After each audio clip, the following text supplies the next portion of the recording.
Hey guys, welcome back to my channel. It's your girl Najwa. I'm so happy you're here. Oh my god. If you're new to my channel, please do me a favor, hit the like and subscribe button, hit the bell so you know whenever I post a video. So guys, let's talk really quickly about the Real Housewives of Atlanta episode 4 and 5.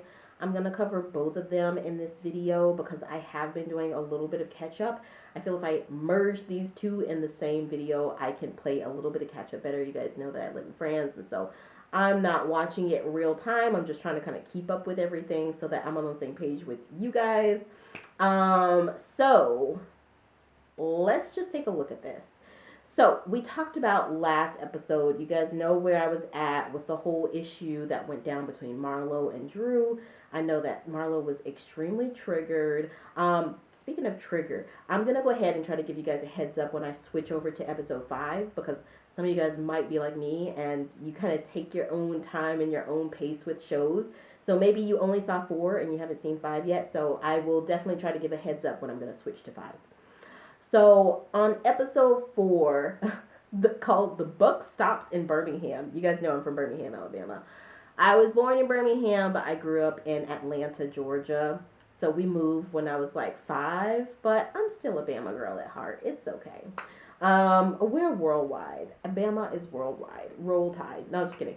So of all places to go and like vacation, Alabama is so random. It's like, dude, Birmingham? You guys didn't want to go to like, I don't know, the Hawaii, like Puerto Rico, even New York or Las Vegas. I mean, it's just like so random, Birmingham. Anyway, so Sanya's family is basically telling her that they're tired of her OCD nature and her treating them all like 24/7 employees. Her husband is like, I'm ready for you to boot your mom and your sister and your brother out. Can I get the Ross family house back? That really makes sense to me. Honestly, if like half my family was staying in my house, I mean, my husband's very, very shy in nature. Sonya's husband seems pretty low key as well. And I can imagine that can be very, very disconcerting, especially because, you know, mother-in-laws can have the tendency sometimes to be a little difficult. Marlo looks beautiful in this episode. I love her like dark lipstick and everything. Really, really nice. I'm really enjoying seeing her be a Monty, like I said. I really love that. This issue between her and Drew, like I said in the last video, it was really sad to see her be so triggered because her nephew had passed away. And I let you guys know that Kandi, she basically approached Marlo like a lawyer. Like, I'm sorry to hear about your nephew, but I can't go into anything else. Even when, you know, Shereé and them are like, oh, we're going to go to Old Lady Gang and get biscuits or bullets, you know, all of that stuff. Kandi basically is like very, very sort of stoic. She's not really going too much into the emotion aspect of it. And like I said in my last video, I feel like that's what Marlo was looking for. Shereé discovers she has uterine fibroids, and I've told you guys about my fibroids on this channel. Likely my fibroids caused me to have a miscarriage last year. It's no joke and it's not fun. And so Shereé is going through these medical procedures of seeing what she's going to do about her fibroids, if she's going to remove them, if she's going to do embolization, etc., etc. And you know, I've talked about on my video about fibroids, there hasn't been much research done into why they happen. It seems to be like a hormonal issue. It's genetic. Most women have some form of fibroids, like very small ones to very, very big ones. But black women get fibroids bigger. They get them more aggressive. They have worse periods. So I am completely convinced that fibroids are connected to stress, anxiety, you know, internalized generational trauma, all types of stuff like that. Because think about black women. As I mentioned in my other video, black women have bore the brunt of society for a very long time. So it wouldn't surprise me if that would be the case. Episode 4 continues to go on, and we see Kenya with her friend, her dancing friend. I think her name is Manila, something like that. And they are dancing, and her friend can dance. I mean, she could dance. They're going on this trip to Alabama, and all the girls are basically giving Kenya shade for this trip because Kenya does have a tendency, and like I've said in other videos, just thinking about Kenya's whole anthology, thinking about her background with her childhood, kind of what has brought her to who she is today, and those things that have defined her. I think she just is someone who really learned to be independent. It's like they learned that they didn't have as much support out there as they would love because, she didn't get all of that support from her mom that she would have loved, her dad even. And so I feel like she just learned in her life to be extremely independent. The way that manifests themselves with the housewives is they go on a vacation and everybody's hungry. Nobody's had any food. She's ordering her some fast food. Everybody else is just sitting around hungry. It's like, I would have liked some fries. I would have liked a Philly cheesesteak, It manifests itself in ways like that, which we've all had moments like that. We get it. In this particular trip in Birmingham, Kenya, like Marlo, Shereé, a lot of them, their criticisms is that of the same thing. She's just detached. She's not really thinking about her guests. This is her trip. And she just generally is sort of checked out.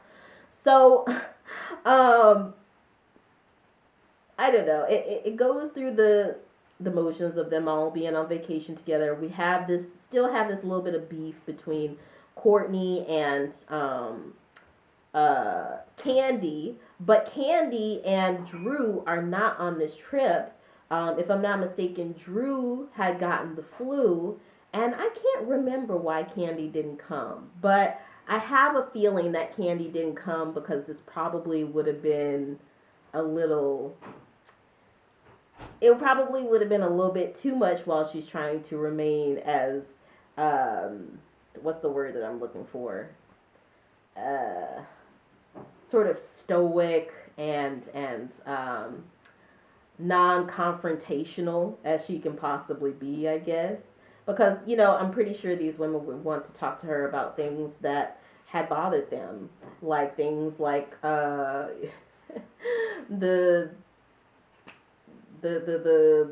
thing that happened with Old Lady Gang with Marlo's nephew. Like she probably, with Courtney, she probably wouldn't want to talk about those things. I like seeing the dynamic between Kenya and Brooklyn. I do think that Kenya still has her moments where she just shows, like, I look at her and I think, okay, it makes for great reality TV, but it's concerning that a middle-aged woman and a mother is sometimes doing the things that she does, but I do definitely think that, with that being said, I do think she's matured a whole lot since she's become a mother. So I really do like seeing that dynamic between Kenya and Brooklyn. Like I said, a lot of this is probably for TV.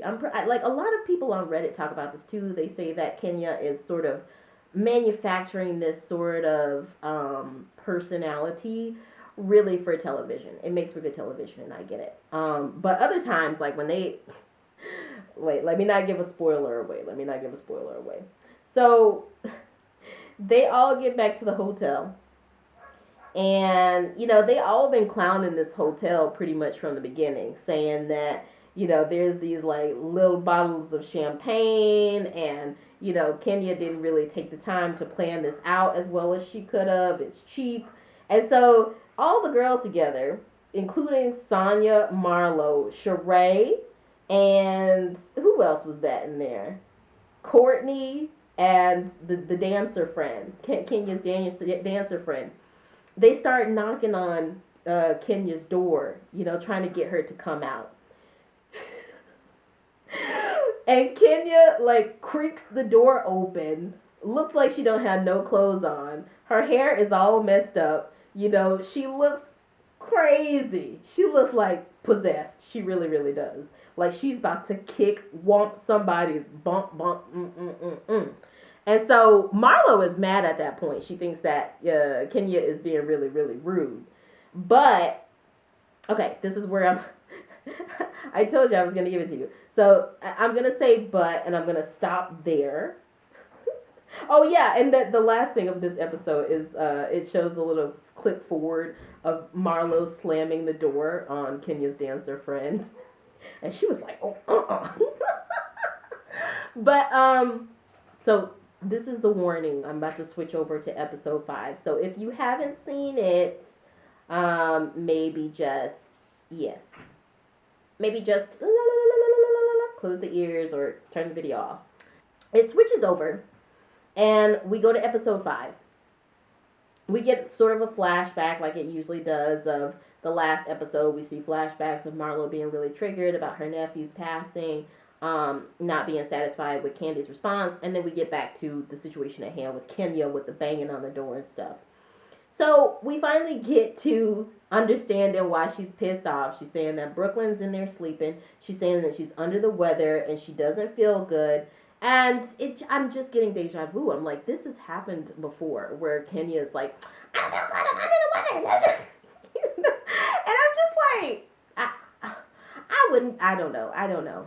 I feel like I am the type of person, and this mostly probably comes from the line of women I come from in my family. It's always been reiterated by my mom, my grandma, my aunties, my great aunties, all stuff like that. It's like your physical body is really connected with your spiritual body, and if your spiritual body is out of whack, things will happen with your physical body. So I'm not, that's where I'm coming from a spiritual standpoint. I believe that. But, like my mama says, an opinion is like a butthole, and everybody's got one. But I just noticed that happens a lot with Kenya. It seems like she goes so hard, and then she dropped on down. So I think it was something like influenza. Well, Drew had influenza, but I think it was not anything really, really serious. I think it turned out to be some sort of cold or infection or influenza or something like that. I can't remember exactly. Marlo and Kenya's friend get into the beef about the door closing thing, and this whole how do you want to say it? This whole, I don't want to say tragedy, but this unfortunate event of Kenya getting sick on her own trip, it does hit the women. It hits Marlo, and they see, okay, well, this is probably not the best time for us to be dealing with a bunch of stupid shade, And so that basically ends some of the shade, but the friend can dance. She is a good dancer. They're all basically checking in on Kenya to make sure she's okay. I really like that they did that. In these moments where they do come in from a place of sisterhood and being there for one another, those are the moments where I'm like, yes, I really, really like it. I really, really like it. Marlo does have a little bit of ADD, and oh gosh, this is the one thing I want to talk about. At some point, Marlo is talking about how she's like, since she had that break into her house, she's like, I want to get my gun. I committed a crime 20 years ago, and my rights to bear arms was taken away a long time ago, but now I have nephews staying with me. I'm a Monty. I need to protect them, so I want to get a gun. And it's a little different for me since I don't live in the U.S. anymore. I know that there's a heightened state of paranoia and fear for safety, so I get that. But at the same time, it's like, don't put more guns into the situation. I feel like that not necessarily just from a Marlo standpoint, but just from like an infrastructural standpoint, period. But at the same time, Marlo is saying, oh, they need to give me my rights back to bear arms. She's saying like, they need to give me my rights back to bear arms. But at the other time, she's popping off like every second that she gets. So it's like, you're not advocating your cause too well. And you know what? I think back to Luann from Real Housewives of New York. You remember when she had her whole, when we really saw, oh, okay, Luann she's not just partying it up. Like, this is something different. Like, she probably has an issue with alcohol. When it was getting to that point, I am almost certain those judges that gave her community service, all that probation, all of those years of probation and legal issues that she had to go through, I am almost certain those people were definitely watching the show. So, Marlo, girl, turn it down a little bit. You want a gun to protect yourself. You gonna need to show the authorities that you can be trusted with the gun. Because when you call it, and she was saying, Drew, stop acting, B-I-T-C-H, stop acting. I was just like, and again, why does everybody always flip off on Drew? I mean, I feel bad for Drew because I feel like I've been Drew before. It's like sometimes you're just in the way of somebody's projection or whatever somebody's dealing with. I just feel like she's often it. I feel like she's often in the wrong place at the wrong time. But yeah, Todd and Kandi, their issues, Mama Joyce's issues with Todd, they resurface again. And I'm with Kandi on this. Like, Todd is her husband. Her mom needs to kind of accept him, get over it, whatever it is. But at the same time, it's like, just stop airing your marriage dirty laundry on TV. I'm telling you. Like, I really think that Bravo is a divorce maker. I mean, it's just like, these women are just plowing down the street at 120 miles per hour straight towards divorce, and they don't even realize it. Have some level of discretion within your marriage. You can still be on a reality TV show and not put everything out. We also see how Kenya's condition develops further. We see her being carted into, an emergency vehicle. In the end, she does turn out to be okay, but like I said, it really does unite the girls to see, okay, maybe we were kind of caught up on the wrong things. I think in a way it's good that Drew and Kandi weren't there. I think if they were there, it would have made situations even more tense. I think you have a situation where you got like 8 alpha women together. And when you got like 8 alpha women together and they're all trying to compete for big alpha woman status, it's like, what's pretty much going to happen. I feel like that's what we're watching across all of the franchises. I feel like all of the franchises, you have a bunch of women who really don't filter themselves. They live life to the fullest. They're like, hey, I'm here, I'm proud, I'm me, accept me.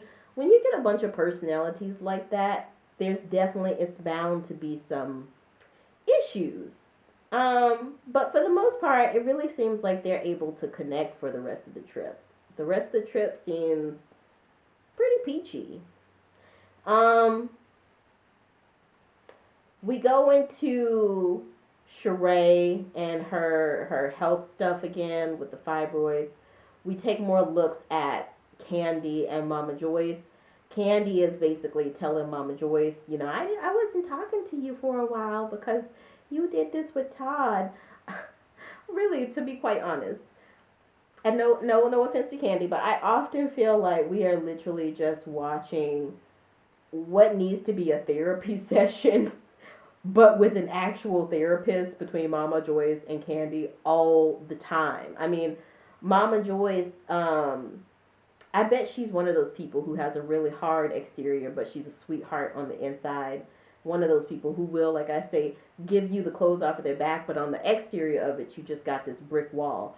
Kandi probably knows that, but I can imagine Kandi has a bit of a relationship with her mom, and maybe even more to a more extreme extent, the way that Brianna does with Vicki Gunvalson from Real Housewives of Orange County. So I really hope that they resolve their issues. The episode continues to go on. Drew gets recapped on everything. The whole situation with Drew and Marlo, same thing, just like it's the game of telephone. And that's pretty much it. I mean, I thought it was good. I think, like I said, this season it seemed like to be a slow burning one. Like, first episode, second episode, I just like, okay, when are we going to get into the action? But as it started to go on, I was like, okay, we're getting there. So, yeah, I definitely think it's good, and I'm excited to see what the rest of the season is going to look like. But they better watch out for airing dirty laundry out, you know, like just be careful. But anyway, I would love to know what you guys think. Other people who love the housewives, who love the Bravo space, the Bravo liberties, however you want to call it. Let me know what you think in the comments. If you're new to this channel, hit the like and subscribe button, hit the bell so you know whenever I post a video, and I'll see you next time. Bye guys. Bye. Bye.